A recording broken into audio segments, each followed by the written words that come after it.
On February 8, 2026, one of the biggest stages in the world became a classroom in Puerto Rican history, and most people had no idea what they were watching. Bad Bunny walked onto that Super Bowl field and didn't perform. He testified. It started with Anthony Santos, a Dominican bachata legend. The opening guitar solo, a tribute to a man whose music carries generations of Caribbean struggle. But that's not where the real story begins. It begins in the fields. Before Bad Bunny's first song, 380 performers dressed as sugarcane workers, dressed as giberos in traditional pava straw hats, covered that entire field. They weren't props. They were a memorial, because sugarcane didn't just build Puerto Rico's economy. According to documented historical records from the Museum of the American Revolution and the Library of Congress, the sugarcane was built on the backs of indigenous Taino people and enslaved Africans. When the Taino were nearly extinct from exploitation, the Spanish colonizers brought enslaved Africans to continue the work. That field was history. That field was pain. That field was reminder. Then he sang, walking past domino tables, past piragua vendors, past the casita, the small house representing the heart of Puerto Rican community. But then came the electricity. El Apagón, the blackout. Bad Bunny climbed an electrical pole. His dancers climbed sparking towers. The lights flickered on and off.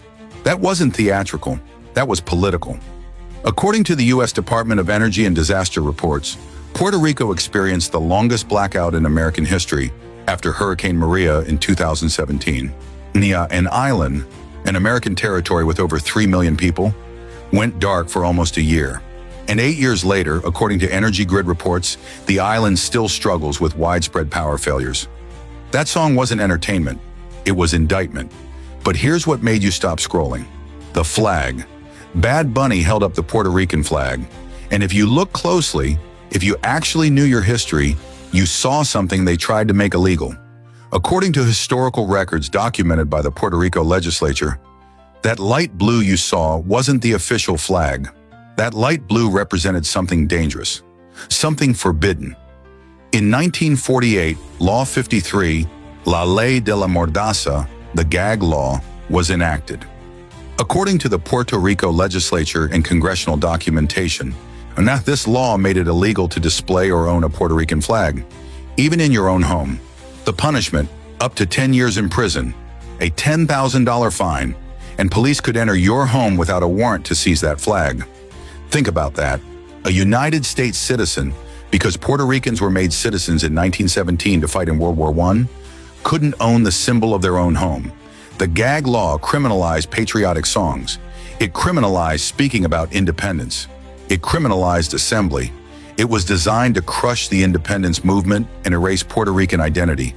And it stayed law until 1957. For 9 years, flying your nation's flag could destroy your family. That light blue flag, that was the independence flag. The flag that was banned. The flag that cost people their freedom. And Bad Bunny, on the biggest stage in America, signing it in front of 115 million viewers, carried it, waved it, claimed it. Then Toñita appeared. According to historical records, the Caribbean Social Club in Brooklyn is one of the last Puerto Rican social clubs in New York, the only one left.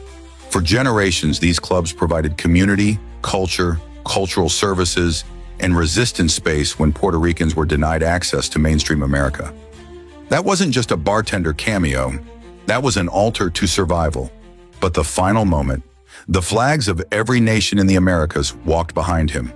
Chile, Argentina, Mexico, Colombia, every country.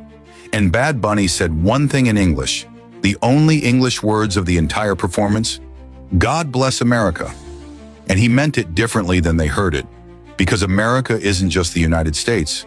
America is the Americas. It's the Caribbean, or it's Puerto Rico. It's the diaspora. It's the island. And what Bad Bunny communicated in 13 minutes, performed almost entirely in Spanish on the largest broadcast stage in the world, was this. We belong here. Our culture belongs here. Our language belongs here. Our history belongs here. And you can't erase us. The president called it terrible, called it un-American. And that's precisely the point. Because to some, American has only ever meant one thing, one language, one culture, one way. And the moment brown people on the biggest stage celebrate who they are, where they come from, suddenly it's not American anymore. But Bad Bunny just proved it is. He proved we are. This is what real Black History Month looks like. Not celebration, reclamation, not remembrance, restoration. He took a flag that was illegal to own, and he stood on the biggest stage in the world, and he waved it anyway, just like his ancestors did, just like his people did when it cost them everything. That's the performance they didn't explain. That's the history they hoped you'd miss. That's the revolution they broadcast live while calling it entertainment. But you know now. Share this. Because every person who sees this flag needs to know what it cost. Needs to know that the light blue represents blood, represents sacrifice, represents a people who refuse to be erased. Bad Bunny didn't perform at the Super Bowl. He liberated the stage. And he did it in front of the entire world.